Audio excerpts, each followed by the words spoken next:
for my campaign, we have been very intentional about bringing in young people and getting them involved. And to be honest, these are the young people that got me the win in August, right? They're the ones who are out there literally door knocking every single day.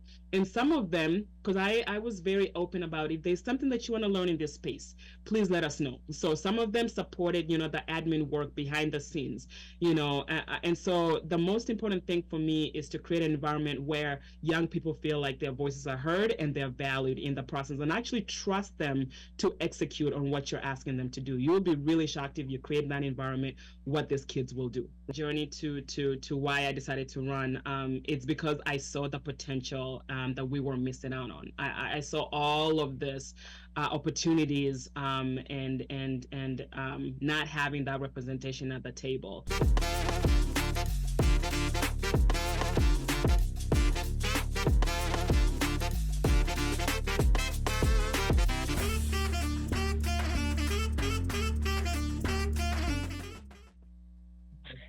So our community in general, and not just Kenyans, but I feel like African immigrants in general, sometimes we're so removed from the politics, even our local communities.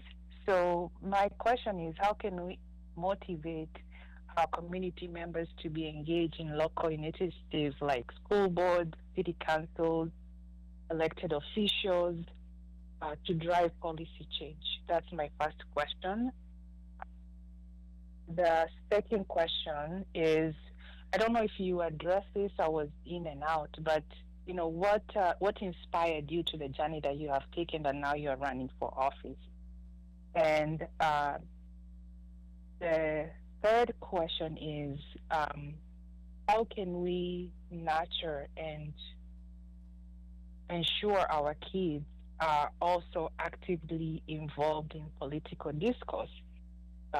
One thing with us Kenyans, like, we straddle two worlds. We're here in America, but our mind is so much at home. We're more involved in politics at home than politics in America that actually affect us more. Yes, Kenya does affect us, but we're living in America most of the time. Our kids go to school here. This is probably where they will spend most of their life and retire. So the policies that are being made by politicians are the ones that are affecting them. So how can we ensure that they're actively involved in politics, ensure that they vote when they become eligible? And when we see leadership qualities, how can we nurture that? I've noticed something in my daughter. She's 10, and since she was 5, she always advocated for something that she didn't feel that was right at school, to the point that now when the school is introducing something, they always seek feedback from her. They will send me an email and they will say that on this date we are going to talk to your daughter because we want to get feedback and she can articulate the issue. So for me, I'm not a leader in nature, so I kind of struggle on how to nurture those qualities. So being that you are a leader, what can I do as a parent to nurture that those qualities and they don't die? Because we know if you don't nurture something, it's going to disappear. And also, are you looking at mentoring future leaders in our own kids within the community?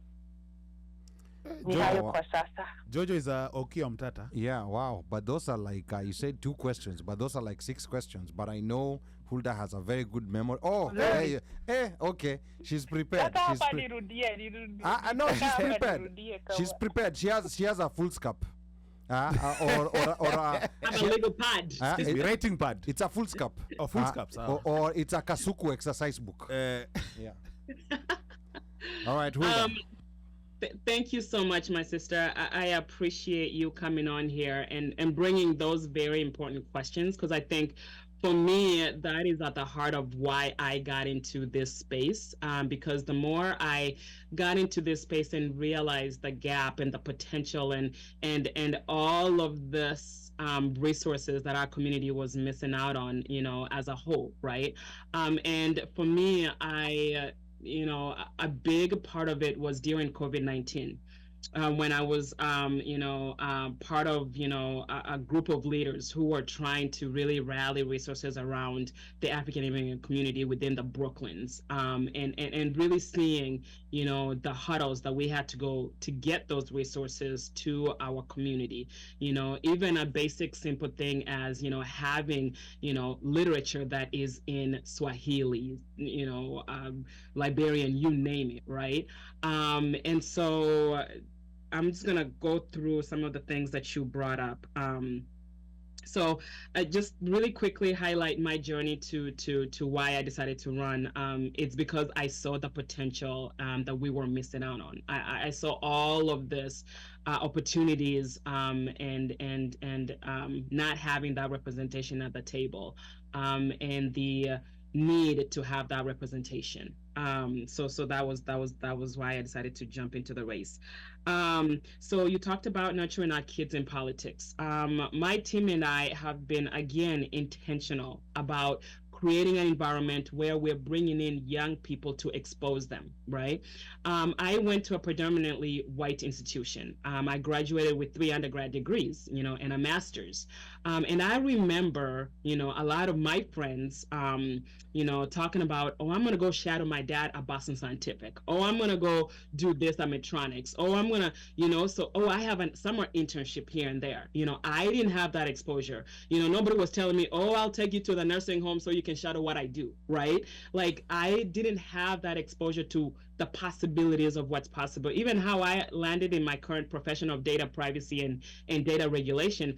That's another thing that we'll talk about one of these days, how we expose our kids to, opportunities that are normally not talked about in our spaces.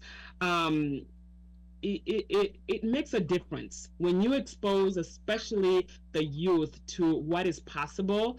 They have a different perspective. They have a wider perspective of what is possible. So for my campaign, we have been very intentional about bringing in young people and getting them involved. And to be honest, these are the young people that got me the win in August, right? They're the ones who are out there literally door knocking every single day.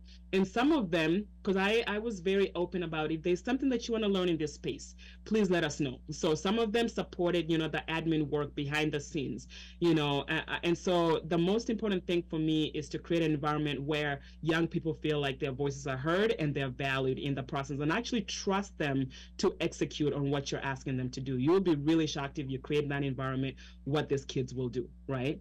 You talked about your young child and how you can foster that, and if you don't know, Denise talked about us African immigrants and how educated we are. The issue with our community is that we don't go back and tell, when we get to some of those big places or spaces that we don't see a whole lot of us, we don't come back to the community and say, hey, there's something here you people need to know about. And that's what I want to do. Once all of this is said and done, and we're getting this win, one of the things that I really want to initiate, especially from this office, is create an environment, even an internship program, where we have, a pipeline of kids who are coming through, taking them to the state capitol. A simple thing as literally walking through those doors, it changes you. Like, the atmosphere at the Capitol is completely different. You una feel different, right? And then explaining to them, this is where real power lies, not on the streets out there. This is, if you want power, if you want influence, this is where it's at, and this is how you get there. So creating that pipeline. You talked about African immigrants are not really participating in politics. Well, that is true. Data has shown that time and time again. But we also have to address why. The question, why aren't we, most of us, involved in politics? And I think you mentioned a couple of things, right? But for me, when I think about African immigrants, Kenyans, Liberians, you name it, we often just face barriers to political involvement, to factors unfamiliar to the U.S. political system, right? For example, limited time due to how much we work. Some of us work 2 to 3 jobs just so we can provide and put a roof over our heads, our families' heads, right? And so not having that luxury of time, right? Sometimes, it's the disconnect, right? You mentioned, being disconnected from U.S. politics because you don't believe, or, and a lot of times our community do not have that knowledge of how this process works. And because the process, again, is so complicated, right? We haven't been given that value, to say, oh, I have a stake in this. Now, with everything that's been going on, especially in our district, with having 2 African immigrants going at it, I think the greatest thing that came out of it, besides me winning, right, was the fact that we really energized the African immigrant community to realize that they have a stake at this. This is the value of making sure that you do participate. You do your part in order to get your candidate elected. And also language barriers, citizenship requirements. Sometimes a lot of our people really sit here and they're like, well, I'm not a citizen, so I can't participate. And that is completely wrong. Just because you're not a citizen doesn't mean that you can't participate, right? You could still come out here and participate in supporting your favorite candidate, door knocking, talking to voters about why you are supporting, your favorite candidate. A good example of non-citizens participating in the political process. So the DFL party, the last election cycle, amended their bylaws to include permanent residents. Actually, anybody, as long as you lived in that district, it didn't matter your migration status. You can actually vie to be a delegate at caucuses.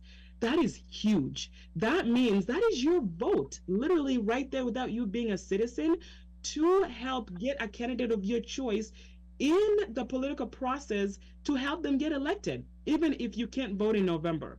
So there's a lot of factors that goes into why us Africans don't get involved. But this is the most important thing that I think that, you brought up. We have one leg here and we have one leg back home.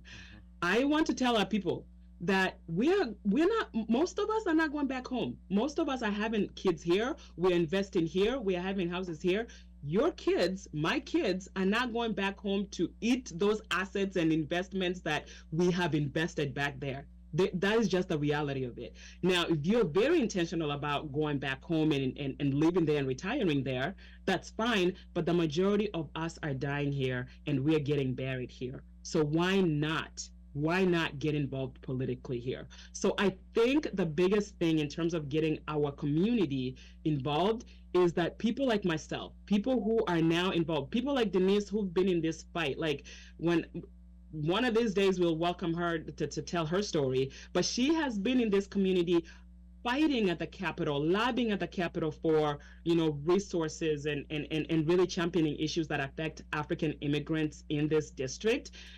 We have to, people like Denise and the community leaders and myself, candidates, we have to create a value-based messaging to our community to tell them, hey, this is how this process impacts you. This is the value when you participate politically that you will get, right? Because a lot of times people are like, well, what am I going to get if I vote for you, right?